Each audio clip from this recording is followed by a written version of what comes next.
शकतात, तर आर निंबाळकर किती असू शकतात बरं? हा एक भाग. दुसरं असं की मी जी केस हाताळत होते त्याच्यातले एक नाव हे रत्नशिव निंबाळकर आहे, ज्याचा खून झालाय. रत्नशिव निंबाळकरांच्या नातेवाईकांनी मला किती पुरावे पाठवलेत. देवेंद्र फडणवीसांच्या सोबत भाजपच्या सरचिटणीसाचे फोटो, व्हिडिओ, खूप साऱ्या गोष्टी पाठवल्यात दादा. म्हणजे कुणी पाठवलं ते आपल्याला लगेच उत्तर मी द्यायला तयार आहे. दादा, माझ्यात आणि दमानियांमध्ये फरक आहे हो, असं नकाच करू. असं काय करताय? मी अत्यंत प्रामाणिक माणूस आहे. आम्हाला पण प्रश्न पडला, मग ते आर निंबाळकर रामराजे आहेत की दुसरं कोण? नाही नाही, आर निंबाळकर जे आहेत ना ते रुपेश वृक्षराज निंबाळकर असं ते नाव आहे. ठीक आहे. आता ह्याच्यातली कितीतरी नावं आहेत. अहो दादा, तुम्हाला आता काय सांगायचं. काल तुम्ही खूप लोक जमवलेली होती बघा. काल मी गेल्यावर तिकडे लोक आली होती. दादा, तुम्हाला असं वाटत असेल की तुमच्या विरोधात कुणीच बोललं नाही. दादा, ती दहशत असू शकते. कारण दादा, तुमच्याबद्दल जर आदर असता तर तुमच्या फलटणमधनं एवढी लोक माझ्यापर्यंत पोहोचली असती का?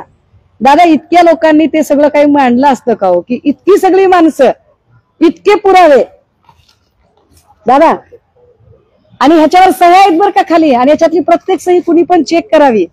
हे रामराजेंचं नाहीये. ह्याच्या पीडीएफ कुणाला बघायच्या असतील तर ते पण मी दाखवते की कुणी कुणी पाठवलेले आहेत ते. आपला भ्रम काढून टाका. सगळ्यात महत्वाचं, काल मी असं म्हटलं की मला तुमच्या कलगीतुऱ्याच्या राजकारणात पडायचं नाही. 2-3 कुणीतरी प्लांट पत्रकार केले होते. ते प्लांट पत्रकार जाणीवपूर्वक फोकस हलावा अशा पद्धतीने काहीतरी प्रश्न विचारत होते. ते पत्रकार निश्चितपणे मुख्य प्रवाहातल्या माध्यमांचे नव्हते, ते कुणीतरी असे, आणि ते बाहेरचे होते, हेही महत्वाचं. आणि ते प्रश्न विचारताना मी त्यांना स्पष्टपणे सांगितलं, तो व्हिडिओ मी आपल्याला दाखवू शकते की, आणि मी आता तो ट्विटही करते की त्याच्यामध्ये मी माझं उत्तर काय सांगितलेलं आहे. तर मी त्याच्यात असं म्हटलंय की आम्हाला तुमच्या कुठल्याही कलगीतुऱ्यामध्ये जाण्यात कुठलाही रस नाही. आम्हाला तुमच्या कलगीतुऱ्याशी काय देणं घेणं नाही. तुमचे पॉलिटिकल स्कोअर सेटल करण्याशी घेणं देणं नाही.